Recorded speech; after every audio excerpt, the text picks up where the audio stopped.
நாம இன்னைக்கு பார்க்க போறது ஆணி கடைசொல்லிக்கு நம்ம கிணத்தடி சுடலைக்கு எப்படிலாம் அபிஷேகம் பண்ணி எப்படிலாம் பூஜைகள் பண்ணோம் அப்படிங்கிறத நம்ம இப்போ பார்க்க போறோம்.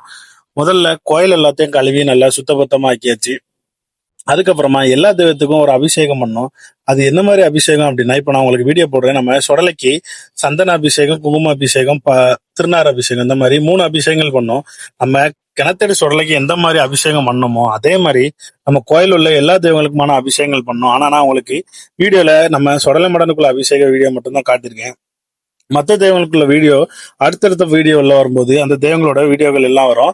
அதுல நீங்க அந்த தெய்வத்தோட அபிஷேகத்தை நீங்க பார்க்கலாம். நம்ம கோயில்ல அப்படி என்ன தெய்வம்லாம் இருக்குன்னு அப்படின்னு பாத்தீங்கன்னா, நம்ம கிணத்தடி சுடலை, அதாவது சுடலை மடன் கோயில்கள்னாலே பெரும்பாலும் தாய் தெய்வங்களான பேச்சியம்மனும் பிரம்மசக்தி அம்மனும் கட்டாயம் இடம் பிடிச்சிருப்பாங்க. அதே மாதிரிதான் நம்ம கிணத்தடி சுடலை மட சாமி கோயில்ல இந்த 2 தெய்வங்களும் இருக்கு. அடுத்து நம்ம சுடலையோட முதல் பிறப்பான, அதாவது நம்ம கோயிலோட காவல்காரரா யார் இருக்காருன்னு பாத்தீங்கன்னா முண்டன் தான் இருக்காரு. இதுக்கு அடுத்தால நம்ம கோயில்ல மாரியம்மன், உட்படாதி அம்மன், பெரியம்மன், இந்த மாதிரி 3 அம்மன் தெய்வங்களும் இருக்கு. முதல்லங்க அபிஷேகம் எல்லாம் பண்ணி முடிச்சுட்டு அடுத்து நான் இப்ப உங்களுக்கு காட்டுற இந்த கோயில்ல தான் நம்ம முதல் பூஜை கொடுப்போம். ஏன்னா இந்த கோயில் நம்ம கிணத்துல சுடலைமடன் கூட சேர்ந்த கோயில் கிடையாது. ஆனா நம்ம வரிக்காரங்கள்ல ஒருத்தவங்க அவங்களோட தனிப்பட்ட கோயில் தான் இந்த கோயில்.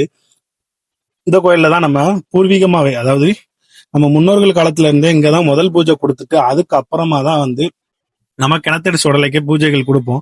அதனால முதல்ல இங்க பூஜைகள் கொடுக்க வந்துட்டேன். இதுல நீங்க தெய்வத்தை பாத்தீங்கன்னா, உங்களுக்கு எங்களோட முன்னோர்கள் எனக்கு இந்த தெய்வங்கள் யாரெல்லாம் அப்படின்னு சொன்னாங்கன்னா, பார்வதி, சிவன், சக்தி, இந்த மாதிரி 3 தெய்வங்களும் இருக்க மாதிரிதான் என்னோட முன்னோர்கள் சொல்லியிருக்காங்க. ஆனா சிவன் பார்வதிக்கு இப்படி ஒரு கோயில் இருக்குமா அப்படிங்கிறது எனக்கு தெரியல. உங்களுக்கு யாரும் தெரிஞ்சுனா கமெண்ட் பண்ணுங்க. அதே மாதிரி உங்க ஒரு பகுதியில் எதுவும் இந்த மாதிரி சிவன் கூட சேர்ந்து இந்த மாதிரி பார்வதி, சிவன், சக்தி அப்படிங்கிற மாதிரி ஒரு கோயில் எதுவும் இருந்தாலும் அதை பத்தின தகவல்கள் எதுவும் தெரிஞ்சுன்னா நீங்க கமெண்ட் பண்ணும்போது அது முழுமையா தெரிஞ்சுக்கிறதுக்கு ஒரு யூஸ்ஃபுல்லா இருக்கும். அடுத்து கோயில பூஜைகள் எல்லாம் பண்ணிட்டு நம்ம கிணத்தடி சுடலை மடனுக்கு பூஜைகள் எல்லாம் பண்ண வந்தாச்சு. நம்ம கோயில்ல எல்லா தெய்வங்களுக்குமே ஒரு படையல் கொடுத்தோம். அது பெருசா எதுவும் படையல் எல்லாம் இல்ல, ரொம்ப ரொம்ப சின்னதா ஒரு படையல், ஒரு இனிப்பு, அடுத்து அவல் பொரி, பொரிகடலை, இந்த மாதிரி 3 மட்டும்தான் படைச்சோம். நம்ம சுடலைக்கு மட்டும் ஒரு எள்ளு புண்ணாக்கும் சுருட்டும் வச்சிருந்தோம். நம்ம சுடலைக்கு மட்டும் அது கிடையாது, நம்ம முண்டனுக்கும் ஒரு எள்ளு புண்ணாக்கும் ஒரு சுருட்டு வச்சு படையல் கொடுத்தோம். வேற எதுவும் பெரிய லெவல்ல எந்த படையல்களும் கொடுக்கல. சும்மா சாதாரண ஒரு படையலா போட்டு தெய்வத்துக்கு மாலை எல்லாம் போட்டு விளக்குகள் எல்லாம் சுத்தம் பண்ணி நல்ல விளக்கு போட்டு தெய்வத்துக்கு சாம்பிராணி, பத்தி, அப்புறம் அந்த மாதிரி காட்டி தெய்வத்தை நல்லா வழிபட்டாச்சு.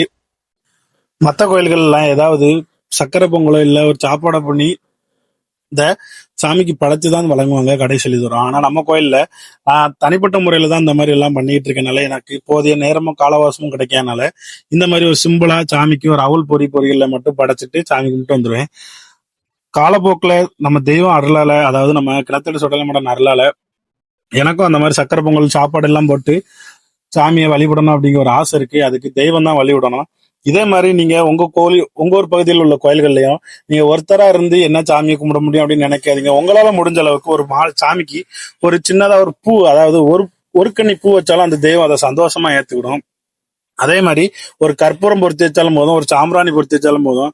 ஆனால எல்லாரும் ஒண்ணு கூடி வரணும் அப்படின்னு நினைச்சிட்டு இருக்கீங்க. உங்களால முடிஞ்ச ஏதாட்டும் ஒண்ணு உங்க தெய்வங்களுக்கு நீங்க கொடுக்கும்போது அதை பார்த்து அந்த தெய்வம் உங்களுக்கு கொடுக்கறத பார்த்து நிறைய பேரு அந்த தெய்வத்தை வழிபட வரலாம். அதனால உங்க கோயில்ல நீங்க தனிப்பட்ட முறையில நான் மட்டும்தான் அந்த தெய்வத்தை பணம் கண்டிருக்கு, மத்த யாரும் அதுக்கு ஒத்துழைப்பு கொடுக்கல அப்படின்னா யாரையும் எதிர்பார்க்காங்க.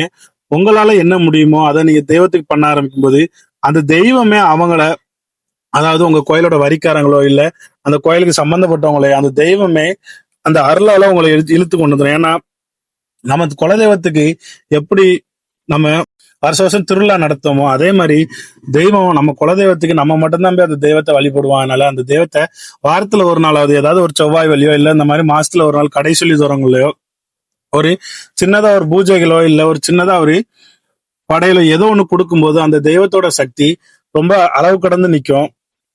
அதனால உங்களால முடிஞ்ச அளவுக்கு நீங்க மட்டும்தான் இருக்கேன்னு நினைக்காதீங்க. உங்களால முடிஞ்ச அளவுக்கு நீங்க போய் வழிபட்டு வாருங்க. நானே ஆரம்ப காலத்துல இந்த தெய்வத்துக்கு எனக்கு எதுவுமே தெரியாது, எப்படி வழிபடணும்னு தெரியாது, கையெடுத்து கும்பிட்டு மட்டும்தான் போயிட்டு இருந்தேன். அப்புறம் அந்த தெய்வத்தை வணங்க அந்த தெய்வமே எனக்கு குருவாயிட்டாரு. அந்த குருவின் மூலமா இந்த மாதிரி சாமிக்கு அபிஷேகம் பண்ணுறது, மாலைகள் போடுறது, சின்னதா ஒரு படையல் கொடுக்குறது, அந்த மாதிரிதான் வந்திருக்கேன். அதனால உங்களால முடிஞ்ச அளவுக்கு நீங்க தெய்வத்தை கையை பிடிச்சிக்கிடுங்க. அந்த தெய்வமே நீங்க எங்க போகணுமோ அதை அந்த தெய்வமே கூட்டி போயிடும். அதனால எது சரி இது தப்பா அப்படி பண்ணலாமா இப்படி பண்ணலாமா நீங்க எதுவுமே நினைக்காதீங்க.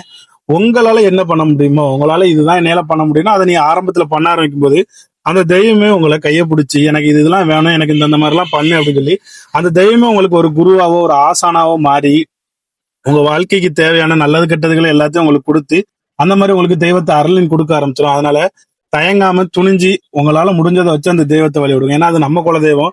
நம்ம அது எதை கொடுத்தாலும் அதை ஏத்துக்கிடும். 1 ரூபா சாக்லேட்டை கொடுத்தாலும் ஏத்துக்கிடும், ஒரு ஊதுபத்தியை கொடுத்தாலும் அந்த தெய்வம் ஏத்துக்கிடும். அதனால அந்த தெய்வத்துக்கு எதையும் நினைச்சு கலங்காம, இல்ல நம்மளால இதுதான் பண்ண முடியும் அப்படின்னு இது பண்ணாம உங்களால என்ன முடியுமோ அதை கொடுத்து நம்ம குலதெய்வத்தை வழிபட்டீங்கன்னா உங்களுக்குமே வாழ்க்கையில ஒரு நல்ல நிலைமை அடையதுக்கு அந்த தெய்வமும் அருள் புரியும். அதே மாதிரி நம்ம கிணத்தடி சுடலை மாடனா உங்களுக்கு உங்களோட வாழ்க்கையில் நீங்க நல்ல நிலைமைக்கு போறதுக்கு ஒரு அருள் புரிவார்.